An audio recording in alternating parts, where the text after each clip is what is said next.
Hello and welcome to Empress of Light 2. My name is Lisa.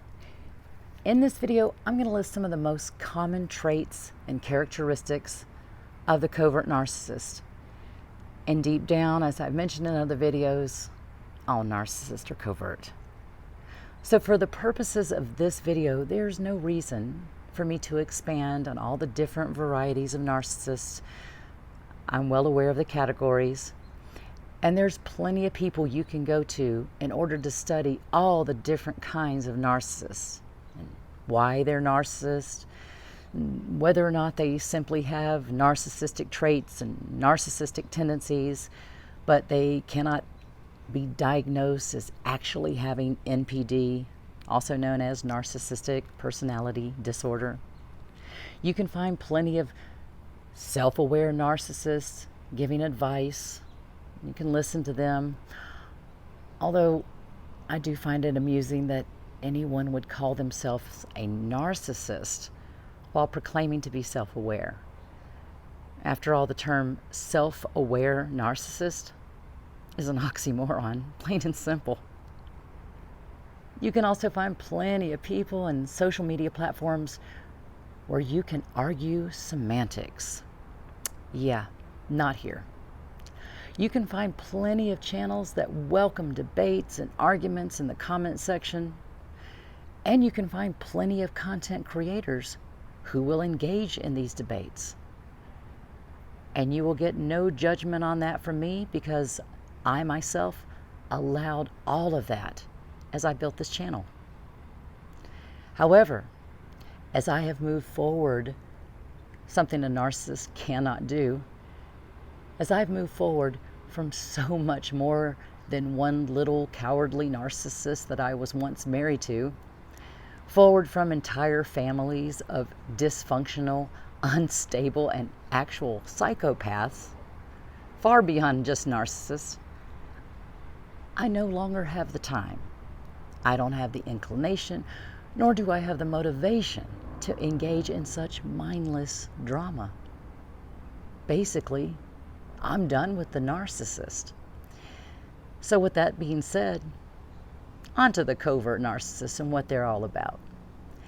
Again, as previously stated, all narcissists are covert, every single one of them. If they weren't, they would be completely open regarding their behavior. I mean, think about it. Why would you hide your true nature, your true intentions, if you weren't covert? So these narcissists, why would they hide their true nature, their face, their true intentions, their deep-seated hatred of you and everyone around you and everything that is, if they were not covert? It's the very definition. Individuals who are diagnosed with NPD or narcissistic personality disorder do not believe there's anything wrong with them. They believe there's something wrong with you. And they believe there's something wrong with the other people around them. It cannot be them. Covert narcissists do not learn from their mistakes and their transgressions because in their dysfunctional minds, nothing is ever really their fault. Now, of course, deep down, all narcissists suffer from deep-seated shame and self-loathing.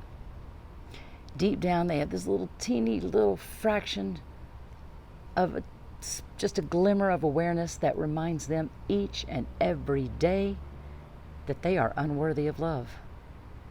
Each day they get up, they look at their own reflection in the mirror, if they have a reflection, and they are disgusted by what they see.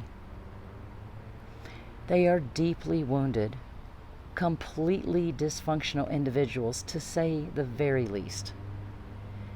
Each and every one of them were wounded in childhood in some way, as we all are really. But each one of these narcissists or toxic individuals, each and every one of them made the decision on an unconscious level, more than likely, not to heal. On some level, they made the decision not to heal. Because the healing that they needed, the shadow work, the confronting of their childhood wounds, they abandoned that. It became easier in their little wounded minds to repress those wounds and instead project all of their pain and all of their suffering onto others. Now, while children are certainly not to blame, ever, for the wounding that they endured, as grown adults, we are all responsible for our own healing. I mean, think about it. After all, no one but you can make the decision to heal. Only you, no one else. So some common traits of the covert narcissist. Number one, lack of genuine empathy. Lack. It is not there. And you can say, well, would they do this or they say that? No, narcissists understand something called cognitive empathy, meaning that they've seen it on TV, they know what it maybe looks like or what it sounds like, they may have the right words to say, but as far as actually having it to give it to someone else, they don't. They just lack it. They lack genuine compassion, goes right along with empathy. They have no compassion. They don't have compassion for themselves. So they don't have compassion for anyone else. Lack of genuine kindness. Look how a narcissist, a lot of times, the victimized ones that are projecting their own self-hatred back onto themselves, how can they really offer kindness? They don't have it. They lack genuine understanding of others. So no matter how many times I might tell you, oh, I understand you, I feel you, I get you. No, they don't. They lack genuine understanding. Plain and simple. Basically, they lack what makes us human. Narcissists lack genuine humanity. And the covert narcissist, like any other narcissist, they don't love anyone. They don't feel affection towards anyone. Why? Because they don't even love themselves. So how can a narcissist offer love to you or affection or anything? How could they offer it to anyone? They don't have it to begin with. They don't have love in their hearts. They are empty, bottomless pits. And like a black hole, no matter how much the narcissist sucks your energy from you, they are never filled. They are never satisfied. It's one of the reasons that they will never leave you alone and stop stalking you, because they're like, my energy source, I need it. You cannot fill an empty vessel. You cannot fill a bucket that has a hole in the bottom of it. No matter how much water you pour into the bucket is simply not going to stay filled. It's just not possible. And this is why the narcissist is constantly thirsty for supply, constantly seeking more attention, more admiration, more validation, more toys, and definitely more money. Most narcissists will have a thing about money and wanting more of it, because with more money, they can buy more toys. Cars, boats, houses, whatever. They can buy more validation, or they think they can. They can garner more attention, and therefore, as they hope for, more admiration. And that gives them what they really want the most, which is more people to use and abuse. One thing for certain regarding all narcissists, all covert narcissists, all narcissists in general, they are going to abuse you 100% of the time, no exception. In fact, the only sure thing a narcissist will deliver is abuse. Emotional, mental, psychological, verbal, spiritual, and more often than not, eventually physical. If you have had the misfortune of being in an intimate relationship with a narcissist, or you've been married to a narcissist, you're really in for it. You have been their primary source of supply, or you are their primary source of supply. Therefore, you get the worst of the narcissist, because the narcissist sees their primary source of supply, typically that is their partner that they are in a relationship with. They see you as their possession for life. And if you share children with a narcissist, it's even worse. The gaslighting is off the charts. The triangulation, the projection, the breadcrumbing is off the charts. And with children, you also get parental alienation on top of it all.